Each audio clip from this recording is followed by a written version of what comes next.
a student of relativity, especially special relativity, will come across this problem of twin paradox. This video is about the effect of acceleration in the twin paradox.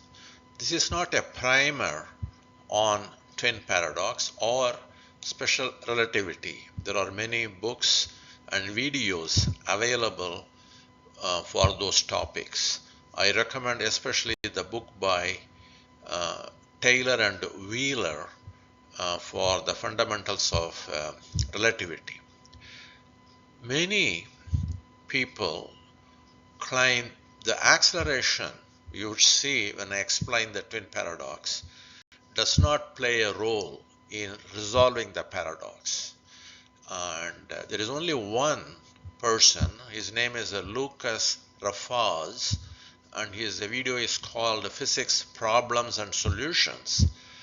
He says he uses acceleration to explain the paradox. I am on his side. Now let me briefly describe the twin paradox. Amy and Barry are fraternal twins. There can be just two people. They want to test the special relativity. What they do is they synchronize their clocks. Amy is on Earth and Barry is going to travel to a distant star in a rocket at 60% speed of the light. Before he leaves, they synchronize their clocks so they reach the same time. And then Barry travels to the clock at 0.6 C and then returns at the same speed. Now, then they compare their clocks. The question is, will the two clocks read the same, or whose clock will read more or less? That is the paradox. Now we are going to use the light year for distance and year for time, so that the speed of light is 1 light year per year. The distance between the Earth and the star is 6 light years. Okay. Now, as Barry is traveling, Amy does a calculation. She wants to predict what her clock would read when they reunite. That's very easy for her because the distance to the star is L, which is 6 light years, and Barry is traveling at 0.6 light year per year, so it will take him 10 years to go to the star and then 10 years to return. So when they reunite, her clock will read 20 years. She is very clear about it. Now coming to, that is I call T sub A superscript A. Then she calculates or she estimates what Barry's clock would read. She knows from special relativity that moving clocks run slow. So she calculates the Lorentz factor for this set of numbers we have chosen, which is 1.25. Gamma is 1 over square root of 1 minus v square over c squared, which is 1.25. So she takes the 20 years, her time, divide by 1.25 for time dilation due to moving clock. So she estimates Barry's clock would read 16 years when he comes back. Now Barry does the same calculation as he is traveling. He has left with plenty of time. Now for Barry, from his window in the rocket ship, the Earth is moving to the left. The star, everything is moving. He is stationary with respect to himself, and everything is moving to the left. Because of that, there is a length contraction. The 6 light year distance between the Earth and the star, for him it appears to be 6 over 1.25, which will be, I think, 4.8 light years. His speed is 0.6, so he does the calculation using simple high school physics. He calculates it's going to take him 16 years to get back to Earth. Now you can see I call it TBB. TBB means Barry's clock time according to Barry. And you can see TBB is same as TBA. That means both Amy and Barry agree on what the clock, Barry's clock would read when they reunite. Now the paradox, until now there is no paradox. The paradox comes now. Now Barry wants to know what Amy's clock will read, and because of he knows moving clocks run slow, so he divides his time 16 years by the Lorentz factor 1.25 and he gets 12.8 years. So he thinks Amy's clock is going to read 12.8 years.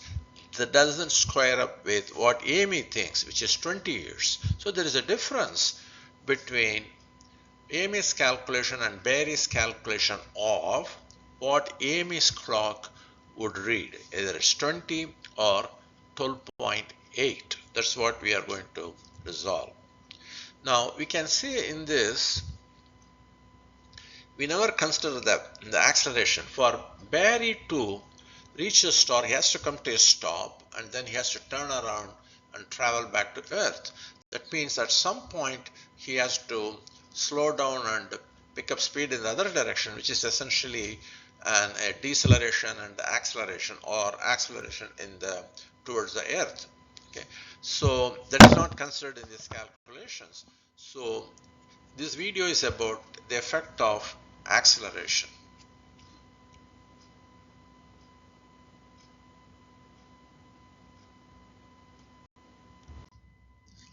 Now consider the Minkowski diagram, space-time diagram for Barry. Now in this derivation I am considering a general shape. It is not parabolic or straight line or uniform velocity. It's just a very general shape, general velocity profile. So Barry starts from here and then travels to the distant star and come back to Earth.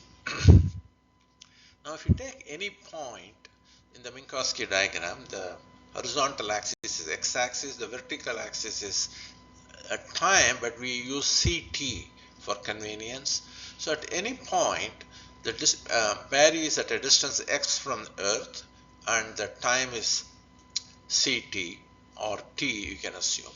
Now his local time axis, or T is called T prime axis, will be a tangential to this point in the Minkowski diagram. So his T prime axis will be a tangent to this space-time diagram.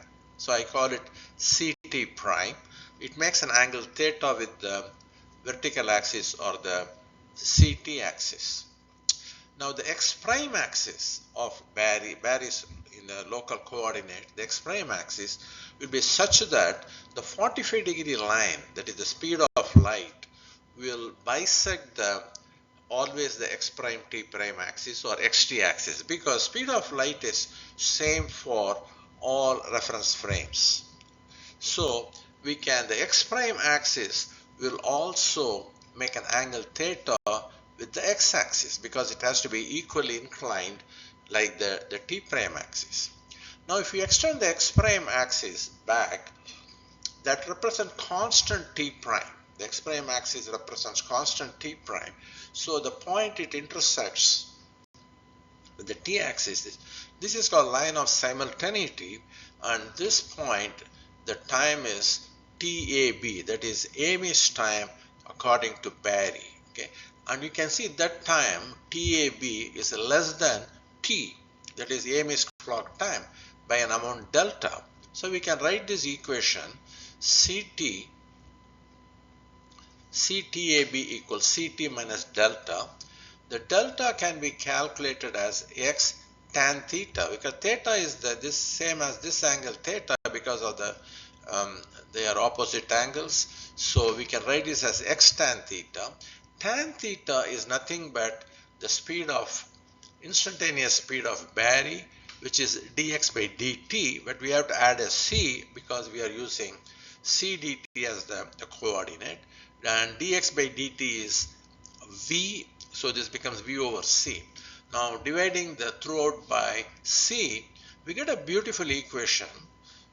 TAB, that is AMA's clock time according to Barry, will be T, her, what she would think, minus XV over C square. So this is a nice relation. You can derive the same relation using Lorentz transformation equation. Now if you differentiate this expression by time throughout, and you have to use the product rule. I'm not going to go through that. So if you use dx by dt is the v and dv by dt is the acceleration, so you get the final relation dTA b over dt, which is actually the time dilation. TAB is the time of AME calculated by Barry in his reference frame in the rocket, whereas T is her time. So for a small change in dt, what is dTAB? That is the ratio between them is the instantaneous time difference or time dilation between the two times. That is given by 1 minus b square over c square. This relation should be familiar. This is the standard time dilation due to velocity in special relativity, and we have an extra term minus ax over c square.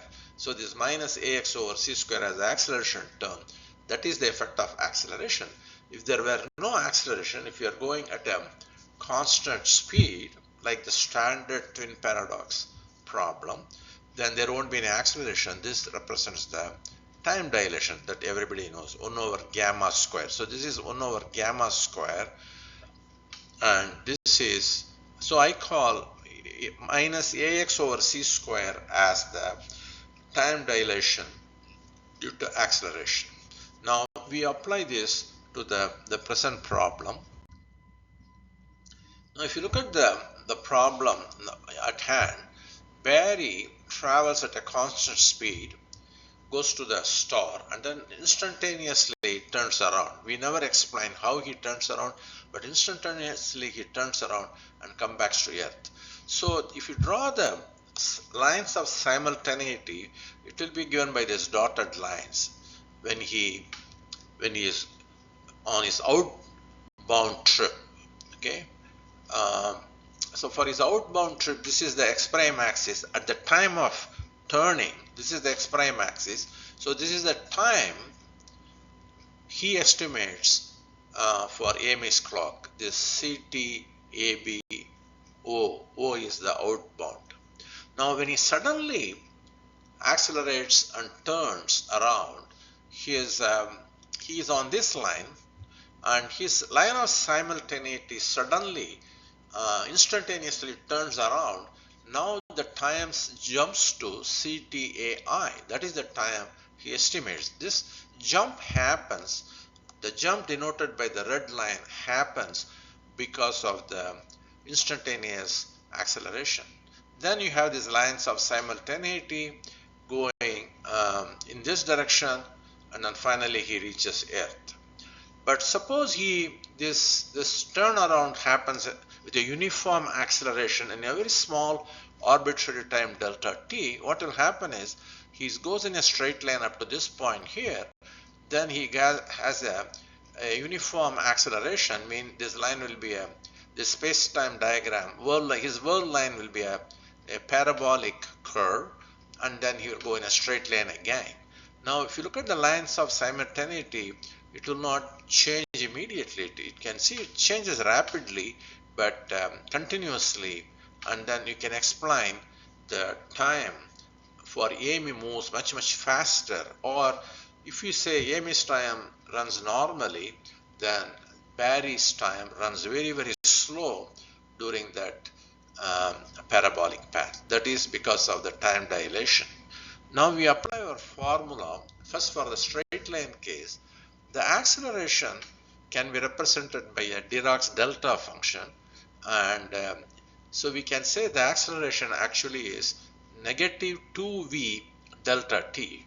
Why negative 2v? His acceleration, his velocity changes from v to negative v. So the change in velocity is minus v minus 2v. So the acceleration is minus 2v delta t, where delta is the Dirac delta function. So if we substitute this in our formula for time dilation due to acceleration and then calculate the total time dilation, you have to integrate this delta function. I'm not going to tell how to do it in this video. If you do the integration, you get the 7.2 years is the delta TAB. The missing 7.2 years happens during that instantaneous turnaround. If you assume he changes slowly using a uniform acceleration, the acceleration can be written as negative 2v over delta t, where delta t is an arbitrarily small time over which he changes the direction. Then again, if we substitute, our time dilation factor will become minus ax over c square. If you substitute, you get this. And then if you